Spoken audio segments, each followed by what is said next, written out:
There's no free ride in the architecture of life. You should want it to represent your personal and professional brand. Every person's experience is different, but I had absolutely no choice but to be the person running the business. I just didn't know I could feel this strong, and I feel like I've barely scratched the surface of like where I can actually go. You get better as a business owner, you're going to make more money. You hire better people, you're going to make more money. You're better at underwriting deals, so you buy a better deal on the front end, you're going to make more money. You understand debt and equity and financing.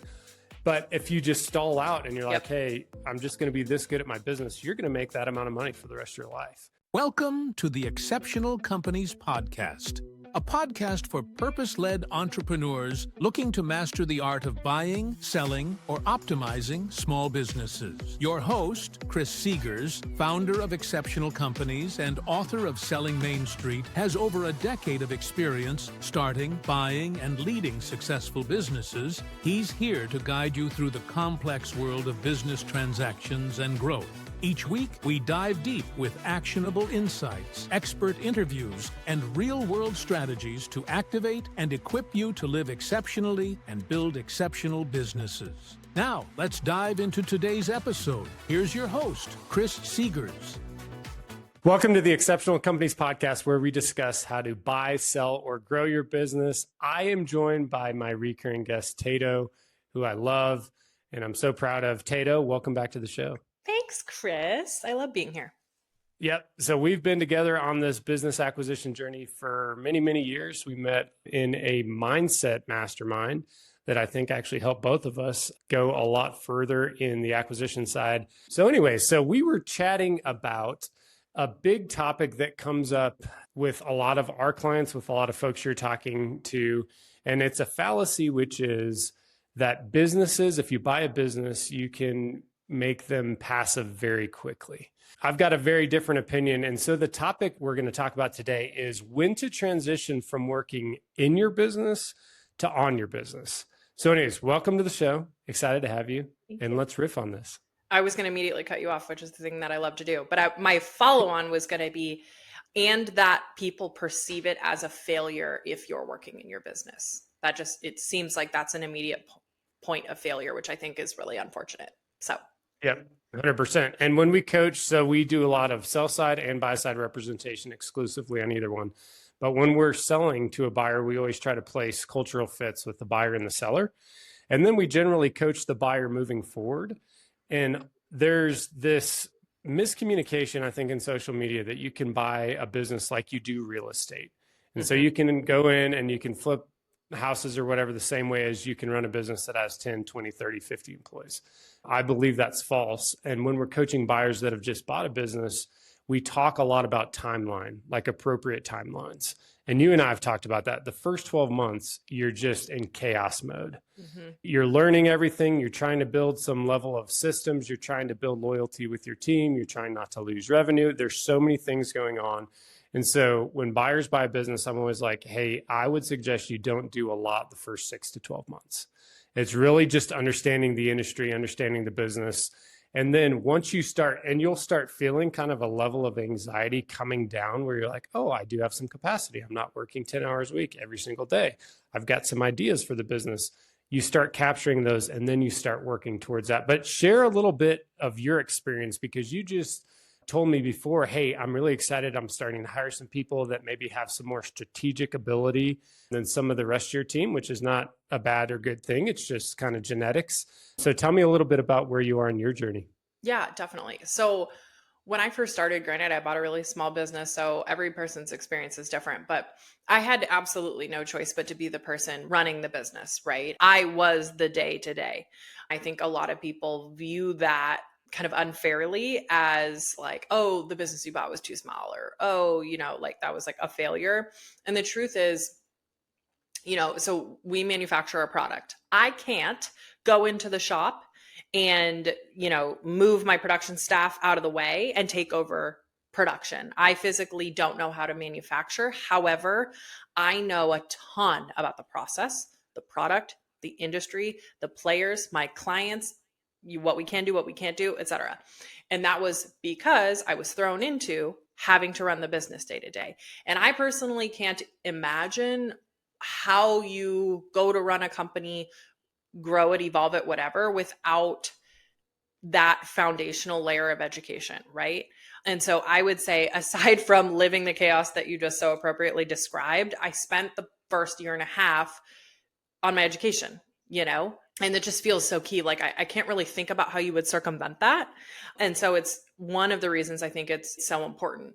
Also, too, I think that like when you buy someone else's business and it becomes your business, it fundamentally becomes a different thing. And I think that we've talked about that in other episodes. And I think that that's relevant here because you should want to run your business a certain way, right? You should want it to represent your personal and professional brand.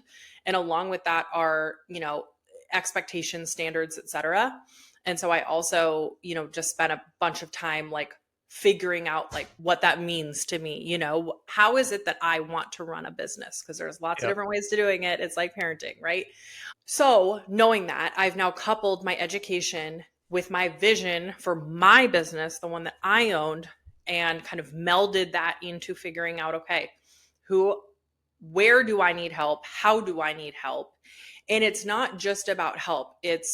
I think we should reframe like, oh, I need help so that I'm not doing this thing anymore. It's how do I continue to elevate myself, right? As the owner of this business, I bring certain skills that understandably pretty much nobody else brings, at least not at the size that we're at, right? And that for me is sales and marketing. And so how do I elevate myself to my highest and greatest impact every single day? Well, I do that by making a list of every single thing that I do, right? Identifying what's high impact, what's medium, what's low, and then, working my way into, okay, what type of person needs to take over these 2-tier things so that I can take the top thing. It's never black or white, right? You might hire somebody, maybe they quit. There's a long learning curve. Like everything can happen. Business is a truly like live creature, right? And so it's so fluid. And so I've had people come into that role successfully, unfortunately leave, then I've had to rehire for it. So I've done a lot of like 5 steps forward, 15 steps backward, but I've gotten great glimpses of time where I'm being really strategic. And I've seen firsthand how quickly you propel forward with that type of deep work. And so it becomes more and more like elevating yourself becomes more of a priority as you see the benefits of it.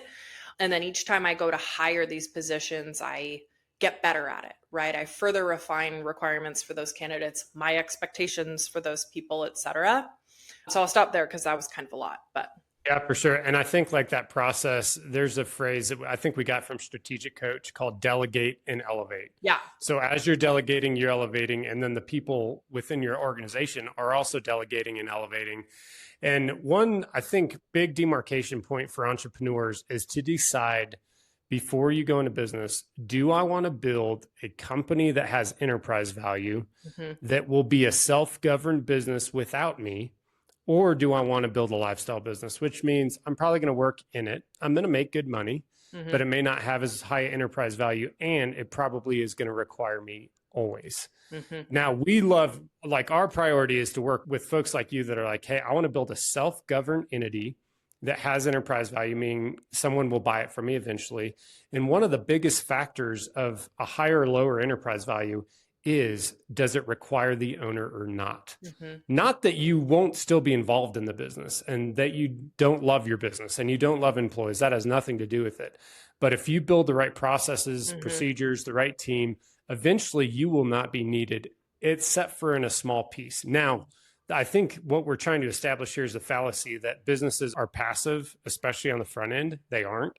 But there is a path to building a self-governed company where there's a lot of business owners that are working 5 hours a week and have incredible businesses that are growing, right? They have to be growing. Their people are flourishing. Their clients are flourishing. It's not just, hey, I work 5 hours a week and we're flat. We've been flat the past 10 years. Yeah. So I think like helping people understand, if you want to build a lifestyle business, that's 100% great. Like you can make $250,000 working a decent amount in the business, but it's going to be hard to sell that business. If you want to build a business with enterprise value, it's going to take a lot longer.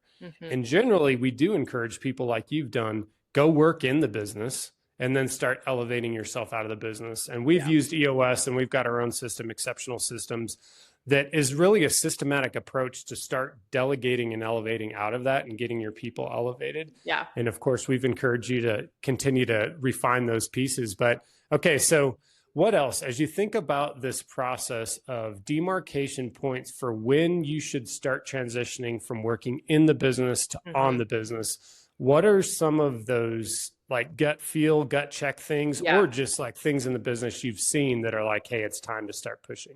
I think my journey, which is now coming up on 3 years, not quite, has had like distinct like phases. So like phase one, which is definitely a better part of the first year, was pure survival, right? Like I was not being strategic. I was just trying to like figure out which way was up and figure out how to run this thing. And then you move into stabilization, right? Okay, I have some good people. We're working on some systems, some processes. My customers aren't calling me every single day being like, rah, rah, rah, you know, you're stable, but you're not necessarily growing. And it was as in that stable phase, I found, you know, various hours in a week. Maybe it was 1, maybe it was 2, maybe it was 3 hours in a week to just stop and think, okay, how do we grow? Right? Growth means lots of different things, right? What product segments am I wanting to grow? How do I do that? What's required? Who's our target audience, et cetera, et cetera. And that was my fundamental turn when I finally found a little bit of space to think through all those things and formulate some sort of action plan, is when you realize, okay, this is key. This is what I need to be doing. And it made me feel empowered to carve out more of that time. That was when I first elevated somebody from within, who I would now call my business partner. He doesn't own equity in the company, but he's bonused on net profit, et cetera. He's treated as an equal to me. And I came to him and I was like, not only are you the best employee here and a key man, but you know, let me dangle a carrot in front of you and describe how I know we can grow if I carve out 15 hours a week to focus on it. And by doing that, you need to take over this amount of responsibility. And he was all about it. Most people, if they're, you know, high functioning and good performing employees, are going to jump on that opportunity, in my personal opinion and experience. And so he did. And that was transformational. So that was probably a year or 2 years ago. And then when I started there too, real quick, like I think it's really important to key on every industry, every size of business is different. So if it's like, hey, somebody took 12 months or 2 years or 3 years, that doesn't mean it's going to be the same timeline for you. It could be shorter, it could be longer, agree. Depending on complexity of the business, how many For people, sure. how, et cetera. So I think like just doing the process and being more forgiving with the timeline, like we've said on previous podcasts, I think is a healthy way to go. Sorry, continue on. No, I couldn't agree more. And so, like I said, as I then delegated and elevated even just a little bit to him, then I was seeing the direct result of my strategic push on the sales side. All of a sudden we got a couple of big customers, you know, all of a sudden we're making money. Now we're making good money, you know? And so you keep pushing forward and you realize that really one of my only focuses has to be company growth, right? You can solve for a lot of other things, but you need a leader to grow the place. And so I've just, you know, really seen how important that is and have continued to just, then you figure out, okay, how do I put up barriers to protect my time, right? Is it that I need more help in the office, or, you know, what that looks like? And to your point, that can take, you know, all kinds of different forms and evolutions. But again, like I think that people get suckered into believing that if you're working your ASS off in the business for even a couple of years in a row, that you've somehow done something wrong. And I really think it's the most powerful thing you can do, because the amount of, it's like planting little seeds, you know, and then after whatever long period of time, this momentum that you have is incredible. What is the analogy we have about bamboo is like, the seed stays underground for 7 years or something. And then in the 8th year, it like shoots up to 40 feet or something like that. I'm butchering that. But I personally have felt that. And now I feel like we have so much momentum. And while I think that of course, you want to achieve life and financial freedom through owning a business, for sure. I'm not negating that goal at all. But you want to build something that's worth something, you know? So I think that, you know, immediately stepping into an ownership role and hoping for this passivity is not only a fallacy, but like the antithesis of the goal, like in my opinion, right? Like I'm building something that's valuable, that pays me better than anything else, et cetera. And it will defeat you if you come in with the wrong mindset. That's why we try to reframe some of these fallacies because, and I'll key off of one of the phrases you use because I think it's a really important framework. You said it's kind of the survival, right? So we're building really a survival plan. And the interesting thing is we own enough businesses in different industries that I'm in the life cycle. I'm in like 4 or 5 different life cycles with different businesses. So we're building an upstream oil and gas company with some incredible partners. And we have something, what we have our survive plan, which is like, hey, we're a startup. We need to grow revenue. We need to continue to, make a profit. And then we have our thrive plan. And those are actually both in EOS. So it's like, and it's very acceptable to understand, like we're in survive right now. This is like, we're growing this thing. It's bumpy. We're hiring, we're firing, we're bringing on new clients. We're buying new assets. And we know we're going to get to that thrive. We don't know how long it's going to take for sure. Like that's the thing that I've kind of started giving control up to God is like, hey, I don't know the timeline, but I do know those seasons exist. And so I think when you come in with a new business or a startup, you should expect you'll be in survival mode and be good with that. Like my brothers are partners in a lot of our businesses. And right now we've got another startup that we're working on and it's really hard. And we've all kind of adopted this mindset of the David Goggins of like, good, like, or maybe that's not David Goggins. Maybe that's somebody else. But anyways, just kind of like, hey, when it's painful, it's like, hey, that is a good thing. We're where we're supposed to be. We're putting in the effort. And I can't remember who said it, but there's somebody that was communicating on the fact that like, there's no free ride in the architecture of life. Yeah. Like people are posting that on Facebook. Hey, there's this passive thing and there's this get rich quick. That's not a thing. Like there's a few people that have made incredible money in tech or Bitcoin or whatever. And like that was a timing thing. But I think most people, you only get what you put in. Yeah, you get better as a business owner, you're going to make more money. You hire better people, you're going to make more money. You're better at underwriting deals. So you buy a better deal on the front end, you're going to make more money. You understand debt and equity and financing. But if you just stall out and you're like, hey, I'm just going to be this good at my business, you're going to make that amount of money for the rest of your life. So there's no free rides. And this survival mindset is like, hey, it's healthy. We got to survive. It might take you 12 months. It might take you 2 years. It might take you 3 years. And then as you start getting back capacity, and that's why I like systems, because as I get capacity back, if I have a system that's operating or a process that's operating, I know what the next step is. So I've captured that. And I'm like, hey, my free time or my free capital now is going to this new opportunity that's going to give me a 3 to 5x return on that. So I love that. I love that mindset. Hopefully this isn't like veering off topic. You can tell me if it is, but I feel like this is more for like your buy side clients, especially like maybe first time buyers. But it's amazing how, like, for lack of a better term, how much of like a high achieving person I feel like I've evolved into, which is a whole other piece of buying a business that I think like doesn't get talked about a lot. You know, we're like focused on the numbers, the deal, et cetera, which is super important. And I completely get that. But I saw this meme yesterday that was like, do scary things so often in a day that they don't become scary anymore. And like, I like stopped and reflected on that. And I was like, oh my God, like that's so true. If I think back to where I was when I bought almost 3 years ago and where I am now, it's unbelievable how evolved I've become, how much strength I have, how much grit I have. Things still scare me, of course, but like the things that scared me then now are like, it doesn't even cross my mind, or things that scared me then, I feel like don't even cross my mind now. And you keep elevating yourself into these better peer sets, right? You seek out people like you, people, you know, who are your entrepreneurial peers, maybe locally or semi-locally or nationally or what have you. And you just keep like evolving. And next thing you know, like, I don't know, I just didn't know I could feel this strong. And I feel like I've barely scratched the surface of like where I can actually go, which is the other kind of draw away from just the passivity, if you will, is like, there is literally no ceiling. Like there's no limit, you know? And so while that can be scary, it's like, it's so exciting and so cool. And the fact that you can 100%.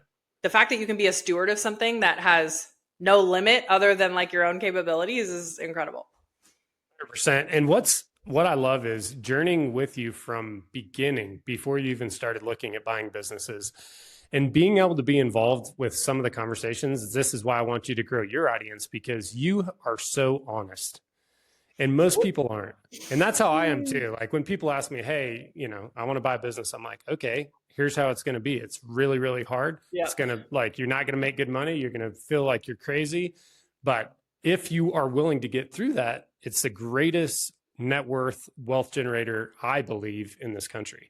And so to see you from day one, or maybe like 6 months in, where you're just like, I got to get out of this thing. I'm pulling my hair out. I don't know what to do, blah, blah, blah. And then evolving more, and you're like, okay, hey, we made some money. Like, awesome. And then it's like, hey, we lost everybody, which has happened to us. Hey, everyone quit, or a bunch of people quit. What do we do? And then it's like, oh, we're stabilizing. Yeah. And then now it's like you're hitting, and it's that project mood curve. We talk about seasons a lot. Now you're getting into the season where you're starting to stabilize, and now you're working more in the strategic and, kind of revenue generation. And then eventually you're going to be even higher. Hey, let's go buy another business. Let's buy a competitor. Let's do this. Let's do this. Yeah. But I appreciate your honest feedback. And that's why I have you on the podcast so often, is you're within that life cycle. Instead of saying like, yeah, it's awesome, everyone should buy a business, buy my course. You're like, yeah, I actually believe in the thesis, and I do too. I'm like, man, we're going to keep buying businesses till I die and growing them and helping other people buy and sell their businesses. I love this. However, it's super, super hard. Yeah. And there's days where I'm like, why am I doing this? Let's sell everything and let's take 2 years off and live in Aruba. And then I'm like, what would I do? I'd be bored in like 2 weeks. This is the journey. So true. And this is how we serve people, like whether it be our clients or our team or our husband, wife, our kids. Like, this is my unique ability, and this is how I love to serve people, and same with you. But I think it's really critical for us to give honest feedback to people that are looking into it, because a lot of them are real estate investors. James Masadi, who you introduced me to, that I had on my podcast, he said the same thing. So they were buying real estate. They're like, we can figure this thing out. Real estate, like, we've mastered real estate. Business is the same thing. It's easy. And then he got in and he's like, whoa, this is really hard. And now he's gotten to that point where you are, where he's like, okay, we've implemented systems, we've got a good team. And now he's buying more businesses. But there is that mindset of like, hey, it's as easy as real estate, or it's as easy as W-2, which is not correct. But I still believe the opportunity is the greatest opportunity in this country, especially for people that want to have a big impact, that not only want to make a bunch of money and grow their wealth, but they're like, I want to do big things with my life. I want to serve big people in a bigger way and have control over my freedom of time, purpose, capital, and relationships. If you really want those things, this is the opportunity for you, for sure. Absolutely. I think too, like, I'm sure you would agree, a thing that, again, I kind of touched on that I feel like gets looked over is like the amount of people you're exposed to are so much smarter than you, more successful than you, better than you. It's easier to find those types of rooms when you have, like a little bit of credibility, like, oh, I own something, right? I'll give you a perfect example. Only because I'm doing what I'm doing now was I introduced to an angel investing group here locally. And that super, caught my eye. And I'm like, oh, that's interesting.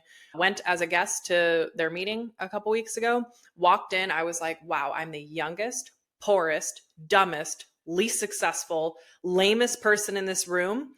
I'm terrified. I have nothing to offer. And I would not trade this evening for anything, right? It was in an instant, not about the investment opportunity, the business. What it was about the fact that I was like, holy shit, like I just walked into this room. This is amazing, awesome.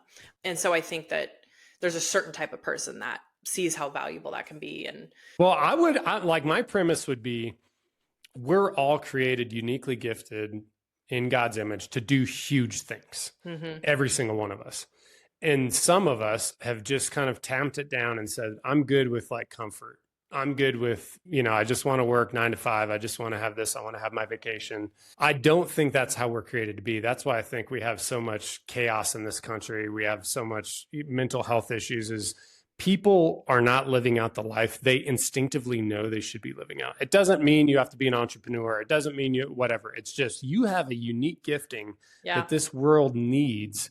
And when you put that into play, the universe, God, will reward that. And other people are gravitated to that. When they see somebody that's like, I don't really know what I'm doing, but I'm going really big and I'm trying to learn and I'm trying to build a business, or I'm trying to do the things, everybody generally rallies around, is like, how can we support you? We've been there and we want you to win. And so getting into those rooms, I think you have to pay the price of admission, which is like, I'm going to go step out and like face that fear and just go do it. I mean, the risk we've taken personally, shoot, we could have lost it all 10, 15 times. And my wife and I have continued to go on, not because it's like, hey, we need to go do this crazy thing, but it's like, we cannot continue to learn and grow if we're not doing something that's beyond our capabilities, which is a lot of things. Like, I'm always the dumbest guy in the room.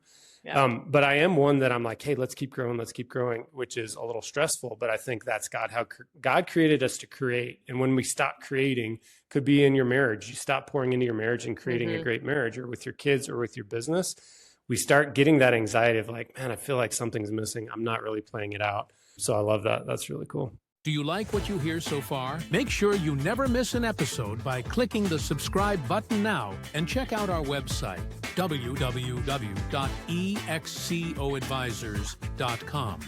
This podcast is made possible by listeners like you. Thank you for your support.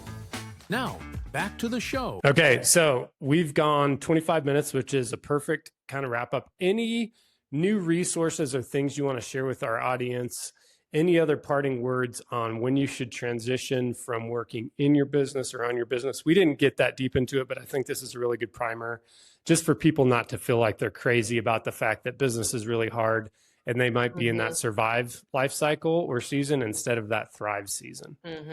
Definitely. This is like a whole other subject, and it's one, admittedly, that I've only scratched the surface on, but I've started dipping my toe into AI. As we talk about delegate and elevate, there's always going to be a need for people, of course, but it is pretty amazing how far you can get on technology these days. And again, I'm the furthest from an expert. I've just kind of dipped my toe, but particularly on the marketing side, I've started to see how much further I can get ahead using, tools like ChatGPT, et cetera, that are available to everybody. I know there's now like a tool for like email organization and things like that. Again, like, are they going to solve all your problems? No, definitely not. But are they little hacks that, like, when you're in the throes and trying to find a couple hours, make huge difference? Definitely. So yeah, I would say that. I think too, I have not finished this book, but it's called Power of Habit. Somebody recommended it to me to continue to really understand what drives your employees, what drives them as people and as professionals. A lot of people know, if you've listened to my prior content, that I run a general labor, unskilled, uneducated labor force, which is very unique and something that came with a huge learning curve. And so I've tried to seek out resources to understand, like, why do people want to work for me? Why did they want to start? Why do they keep doing it? And why would they want to continue to do so? And again, I think it's all tied into what we're talking about, is building a sustainable business where people want to be and want to, elevate you, et cetera. And so that's become a bit of a recent focus, if you will. Love it. Well, thanks for coming on the show, and we'll bring you back next month, and we'll come up with another topic that people are asking us about. Have an awesome day, Tato. You too. Thanks for joining us this week on the Exceptional Companies Podcast. Make sure to subscribe to the show on iTunes, Spotify, YouTube, or via RSS so you'll never miss a show. While you're at it, if you found value in this show, we'd appreciate a rating on iTunes. Or if you'd simply tell a friend about the show, that would help us out too. If you liked this show, please reach out through our website, www.excoadvisors.com, for free tools to order a copy of Selling Main Street, or to sign up for our free webinar on how to sell your Main Street business.